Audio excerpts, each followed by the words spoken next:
We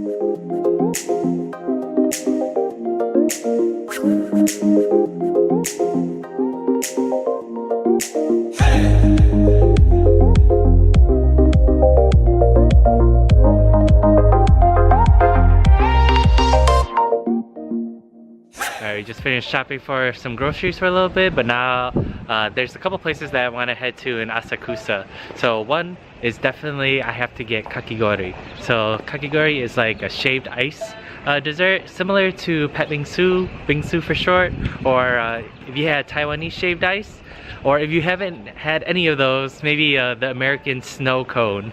So if you had that before, it's a similar type of dessert except the toppings differ.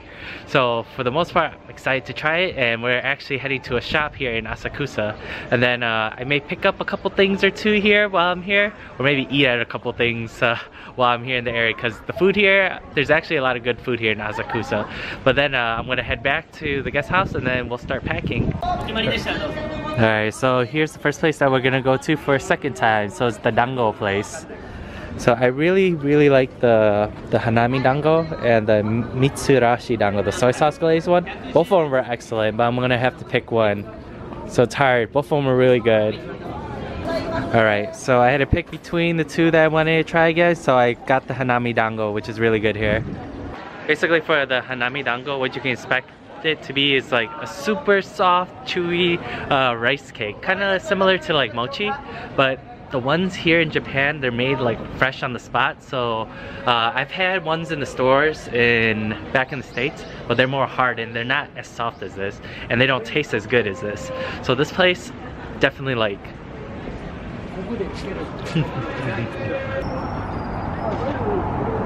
Okay, so the place that we're at is Asakusa Naniwaya. This place is a dessert place, but I'm here specifically for is shaved ice. So I don't know if they'll have it because it is the winter time, but we're gonna go in and ask.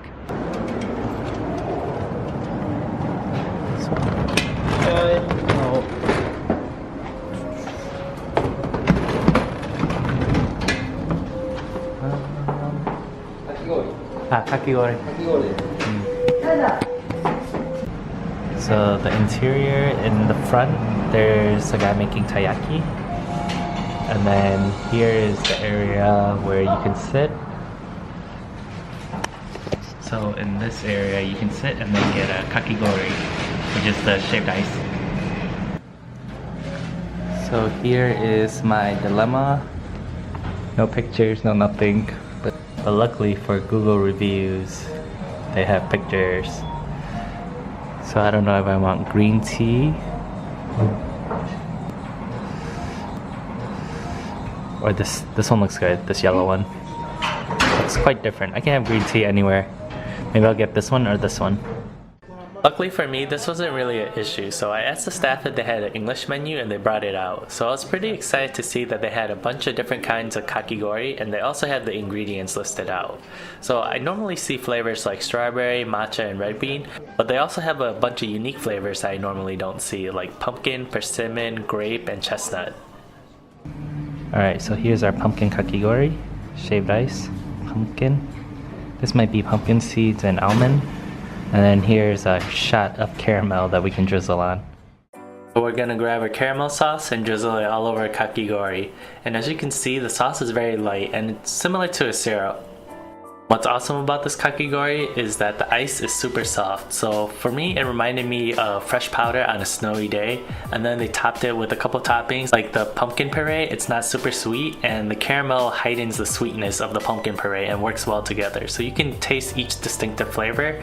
And then on top of it with the snow, it's just one fluffy soft bite. As I continued to eat this, I discovered that there were multiple layers of pumpkin puree. So every single bite felt complete. So you get a little bit of the soft snow, you get a little bit of pumpkin puree, and then if you need some more caramel sauce, you can drizzle it on there. The pumpkin kakigori was so good, I had to order something else from their menu, and I decided to pick the persimmon kakigori. So this is similar to something that I had back in Seoul, South Korea when I went to Kalin Cafe. The persimmon kakigori is quite different from the pumpkin kakigori that I just had. So the pumpkin one had a thicker consistency, it was similar to more like a foam, while the persimmon kakigori is more gelatinous. As you eat your persimmon kakigori, you're going to notice that it has a couple layers to it. So on the top layer, there's going to be this persimmon puree, and then you're going to get your soft white fluffy snow. And then in the middle of it, there's going to be this white cream layer, which kind of tasted like milk to me. And at the bottom of your kakigori, there were a couple jelly blocks that were down there. And for me, it tasted kind of like a herbal jelly, kind of like brown tea. The persimmon kakigori is pretty good. It has a slight sweetness and a slight bitterness due to the herbal jelly, but both of them complement each other really well. However, if I had to compare it to the pumpkin kakigori that I just had, I'd rather have the pumpkin one. This is because the texture of the pumpkin puree is more foam-like and it's much thicker, and it goes well with the super soft ice. The persimmon puree was a little bit gelatinous, and when mixed with the soft ice, I didn't really enjoy the textures together. However, the taste is definitely there. What's nice about eating kakigori here is like, you can get one, no one asks you anything, but in Korea, if you get one, people ask you, are you sure? Can you really eat it all? And then I'm just like, yes, I can eat it all.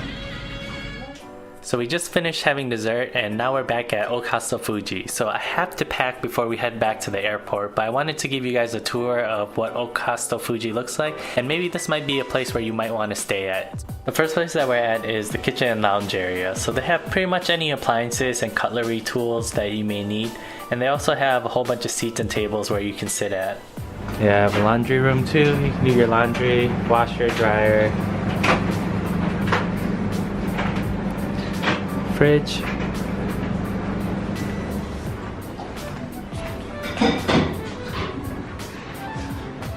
Here is the shower room. So they have hair dryers here, sinks.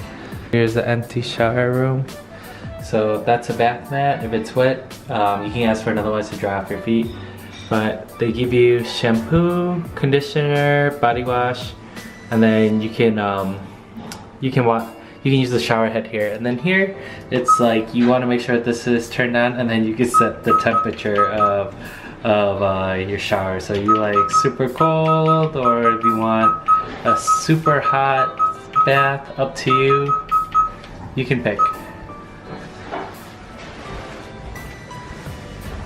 Hey. And then here is the elevator room. So they have vending machines here if you want water or juice. It's about $1. But everyone lives upstairs. So here they want you to remove your shoes, so we remove our shoes.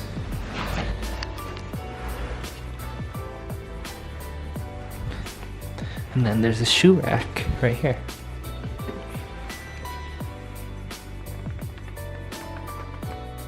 Okay, there's also a washroom. There's 3 washrooms here. 1, 2, 3. And then it's like a bidet. There's English instructions on how to use a bidet, like half flush, full flush. This to wash your butt. The other side. But this one's for men's.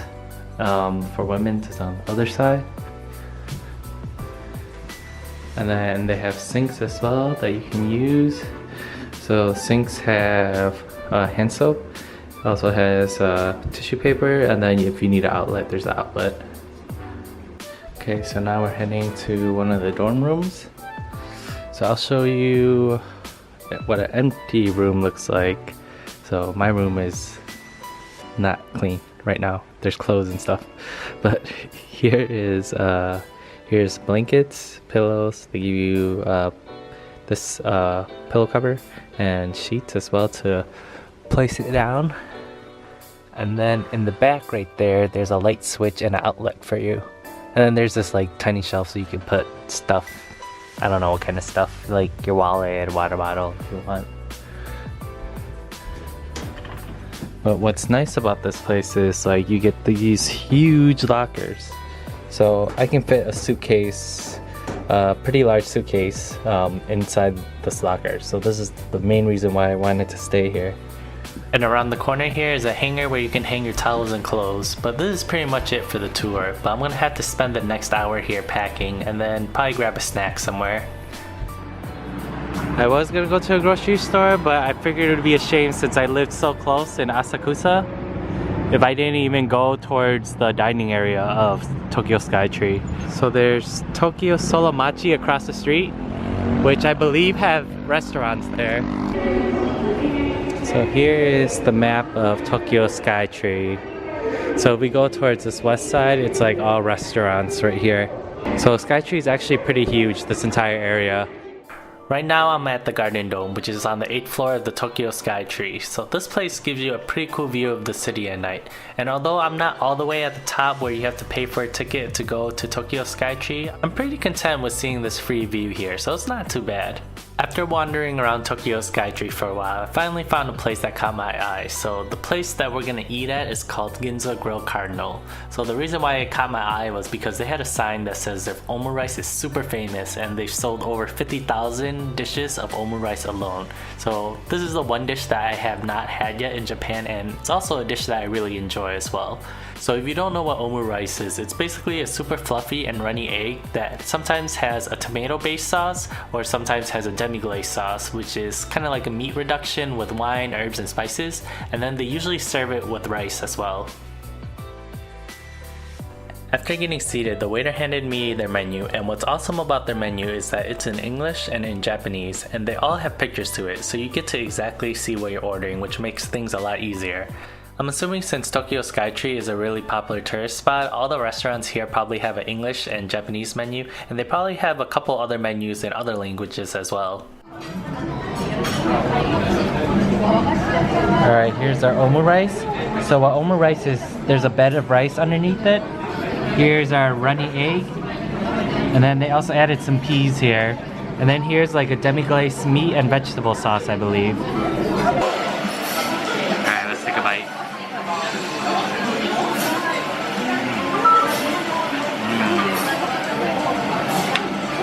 DEMI-GLACE sauce here is good. The runny egg is actually good too. Although ideally this is not the exact place I wanted to go to, it's okay. I'll have to save that next experience for next time, for another trip in Tokyo. Overall, I'll probably rate my OMURICE probably like a 3.2 out of 5. It's like not the best OMURICE I've ever had, but definitely hits a spot right now. But I'm gonna power through this meal and then we're gonna head out of here.